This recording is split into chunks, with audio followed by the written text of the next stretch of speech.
Hi, I'm here with musician and well-known busker and singer-songwriter Jonny Walker. Hi, Jonny. Hello, Fiona.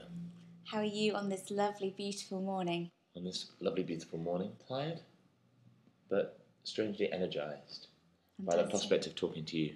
Oh, that's lovely. I like that. Now, take us back to when it first began. When did you first pick up a guitar? I guess I'm about 10 years old, and my dad's a man of the cloth. You know that song. Billy Ray was a preacher's son. Yeah, that one. I'm that son of a preacher man. And I think I first played the guitar when I was 10 in church. I've never been in a church where I've seen a guitar. You've been to some pretty boring churches. I have been to, yeah, I have. Would you say that your dad's quite a big influence on you then? Well, my dad... Is your dad into rock and roll? Kind of. Or music? Yeah, Dad's into music. Music's an integral part of church life, and from a young age I saw Dad up at the front with his guitar. He's one of those trendy vicars with long hair. Yeah. Who plays a guitar and stands at the front of the church. And my mum plays fingerstyle guitar as well, and they both sing really well. Wow. So you come from a musical family then? Definitely. Yeah. So who was your biggest influence in music? What was the first record you got? Beatles compilation tape from a family friend in Paraguay his name's Koto, and he, to my mind, was just the coolest guy alive. Must have been about 30 when I met him, and I was 9, and he introduced me to the Beatles. I was born in Liverpool, but I was only a little boy and wasn't aware of much going on. So I discovered the Beatles when I was 9 and thousands of miles away from where I was born, and became a Beatles obsessive, because it wasn't just the music. It was the cultural link back home. Yeah. And I remember watching A Hard Day's Night. That was my favourite movie for a long, long time, and I think that awoke in me an excitement and a passion. I kind of had my own Beatlemania phase just around the time of the fall of the Iron Curtain. Did you go around looking like John Lennon then? No, it's quite hard to do a convincing John Lennon impression when you're 8 and 9 years old. Don't know, just the round glasses. That's okay. Yeah, although the latest at that stage when I was young, the long-haired and more progressive Beatles music was a bit scary. It became a bit more accessible when I got older. What's your favourite Beatles album? What album do you think kind of stands out the most? Quite a difficult question to answer meaningfully. Yeah. I think I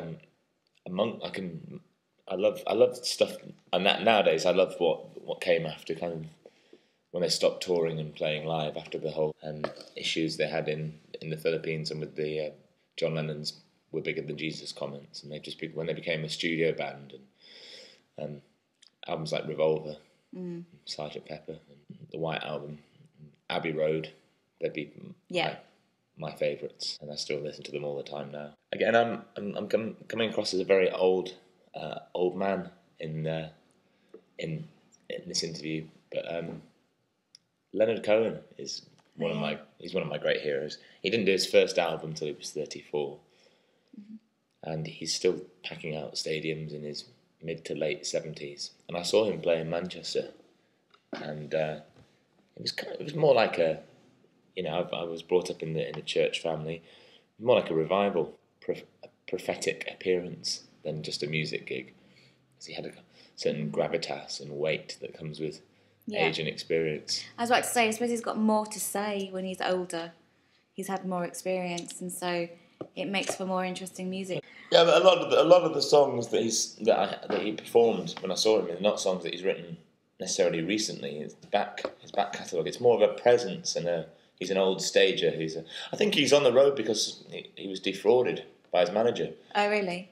Yeah, because he spent a long time as a Zen Buddhist monk.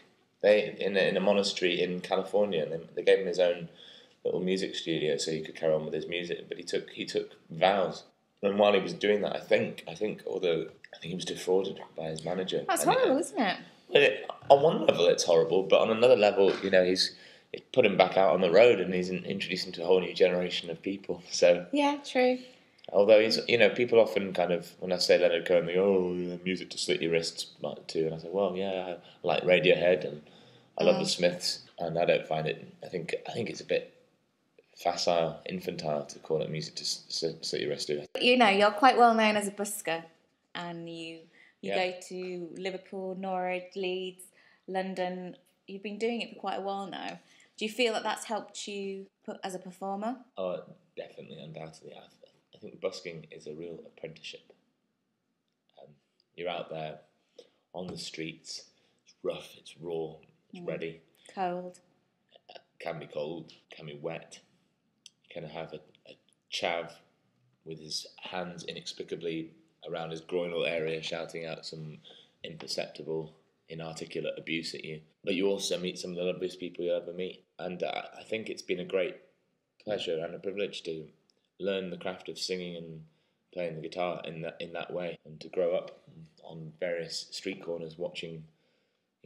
You know, I've watched in Liverpool. I've been playing there 5 years now, and I've watched people go from GCSEs to A levels and off to uni and into their jobs and into marriages, and seeing kids appear. And it's definitely I much prefer it. I have to be honest, to playing kind of conventional gigs.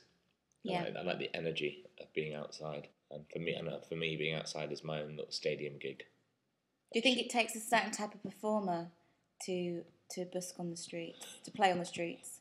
I think more people could do it if they tried. Perhaps a certain type of person isn't put off by the environment, and I guess there might be a little bit of snobbery amongst some people going, "Oh, I would never do that." It's good for me because a lot of good musicians would consider themselves above busking, so it reduces the competition. Yeah. People who are willing to go out and do it. Part 2 of the interview with Jonny Walker will be coming soon.